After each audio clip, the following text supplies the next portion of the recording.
Democracy government of the people, by the people, for the people. কে বলেছিলেন এই সংজ্ঞাটা? আমেরিকার 16তম প্রেসিডেন্ট আব্রাহাম লিঙ্কন, একজন মুচির ছেলে। সেই গণতন্ত্রের কি আছে? আপনি নিশ্চয় বলতে পারেন আমি কম বেশি শিক্ষিত।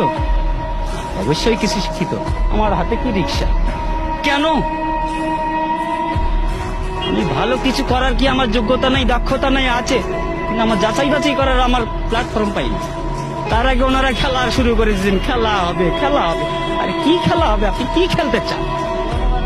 কি খেলতে চান? আমরা তো এই দেশের জনগণ, সাধারণ মানুষ। আপনি আমাদের কাতারে আসেন, তারপর খেলা কাকে বলে আমরা খেলবো। আপনিও খেলেন।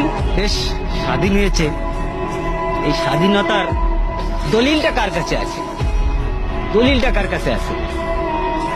ওই বলেছিলেন না, ভুট্টো সাহেব বলেছিলেন, যাও তোমার দিল্লির পূর্বদের কাছে যাও। সেই দিল্লির পূর্বদের কাছেই আছে, যে কারণে তোমার ওই মাসি পিসি সম্পর্কটা। আমরা ইলিশ খেতে পারি না, তুমি পূজার সময় 35,000 টন দাও, বৈশাখে দাও, আর ইলিশ দিয়ে তোমরা খাইতে চাও।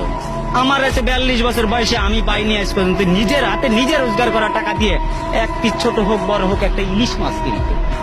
আরে বৈশাখ মাসে আমরা ইলিশ দিয়ে পান্তাবো কোথার থেকে? লবণ দিয়ে তো খাওয়ার সুযোগ পাই না। মানুষের কমপক্ষে 5টা মৌলিক অধিকার আছে। 5টা মৌলিক অধিকার হচ্ছে: 1, খাদ্য, বস্ত্র, বাসস্থান, শিক্ষা।